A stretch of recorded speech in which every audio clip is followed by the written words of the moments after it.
சரி, பிளிங்கிட்டில் நம்ம ஆர்டர் எடுத்துட்டோம். இந்த ஆர்டர் வந்து பார்த்திங்கன்னா ரொம்ப சின்ன ஆர்டரு. அதாவது 2 ஃபேஷியல் க்ரீம் மட்டும் தான் உள்ளே இருக்குது. போய் கஸ்டமரில் பேசின டெலிவரி கொடுத்துட்டு வர வேண்டியதான். ஃபோனில் வேறு சார்ஜ் வந்து 30 பாயிண்ட்டுக்கிட்ட தான் இருக்குது. அதனால் சேஃப்டிக்கு பவர் பேங்க் எடுக்கணும். சேஃப்டிக்கு இல்லை, கண்டிப்பாக பவர் பேங்க் இருந்தால் தான் ஓட்டவே முடியும். பிக்கப் ட்ராப் வந்து கேட்வேங்கிறது நியர் பெருங்குளத்திற்கும் வண்டலூருக்கும் சென்டரில் வரும்னு நினைக்கிறேன். மேப் பார்த்தா தெரியும். கரெக்ட். போகலாமா? இந்த மாதிரி ஆர்டருக்கு வந்து பேக் தேவையில்லை. ஈஸியாக டக்குன்னு தூக்கி நம்ம பேண்ட்டு பாக்கெட்டில் கூட வச்சுட்டு சல்லுன்னு வண்டி எடுத்துகிட்டு போயிடலாம். கேமரா ஹீட் இஷ்யூ வராதுன்னு நினைக்கிறேன். இந்த மாதிரி லாரிக்கிட்ட போகும்போது கொஞ்சம் கவனமாக போனோம். வண்டி கொஞ்சம் அப் அண்ட் டவுன் ஏறி இறங்குச்சுன்னா ஜல்லி மேலே நம்ம மேலே கூட தெரிக்கும். அந்த மாதிரி எனக்கு முன்னாடி கீழே விழுந்துருக்கு கல். என் மேலே விழுந்தது கிடையாது, அது வண்டிக்கு முன்னாடியே விழுந்துருக்கு. ஸோ கேர்ஃபுல்லாக இருக்கணும். அதான் கிட்டத்தட்ட நியர்பை வந்துட்டோம். லொக்கேஷன் வந்துட்டோம்.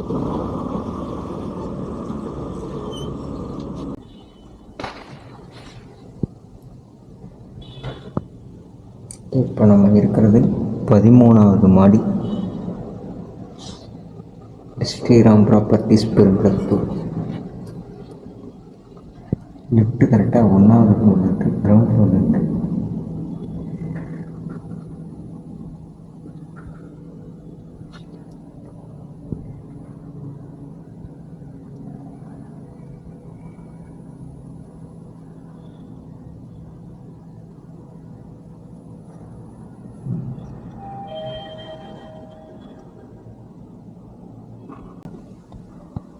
மேலே வருமானு தெரியல.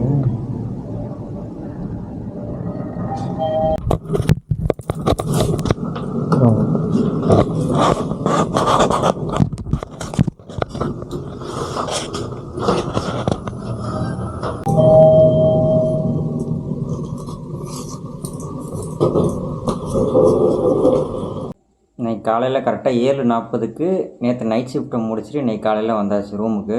வந்த உடனே என்ன பண்ணோன்னு பார்த்தீங்கன்னா, ஷேர் மார்க்கெட்டில் என்ன ஸ்டாக் வாங்கலாம் அப்படின்னு சொல்லிட்டு ப்ராப்பராக செக் பண்ண ஆரம்பித்தேன். எந்த ஸ்டாக்கில் வாலட்டிலிட்டி இருக்கும். ஏன்னா கொஞ்சம் எல்லாமே கன்சால்டேஷன் பீரியடு. எது டவுன் ஆகும் எது அப் ஆகும்னே நமக்கு தெரில. சரி ரைட்டு, நம்மளோட பழைய ஸ்டாக்கு சுஸ்லானே எடுத்துருவோம் அப்படின்ட்டு சுஸ்லான் எடுத்தேன்.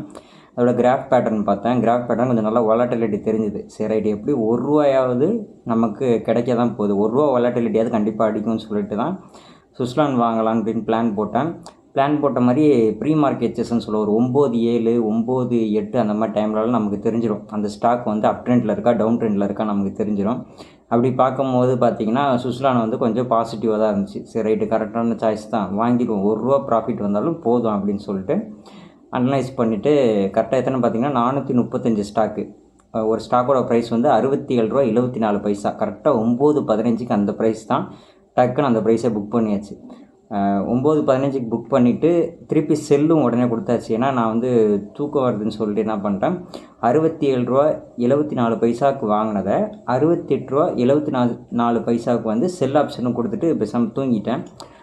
எத்தனை மணிக்கு சொன்னால் ஒரு 3:30 மணி போல், 3:30 மணியாக 3:15 போல் ஏஞ்சி பார்க்கும்போது என்னாச்சுன்னு பார்த்தீங்கன்னா 435 ஸ்டாக்கும் நான் செல் ஆர்டர் போட்டது அப்படியே ₹1 ப்ராஃபிட் பார்த்து செல் ஆயிடுச்சு. ஒவ்வொரு ஸ்டாக்கும் ஒவ்வொரு ரூபாய்க்கு குவான்டிட்டி ப்ராஃபிட் போட்டோம்.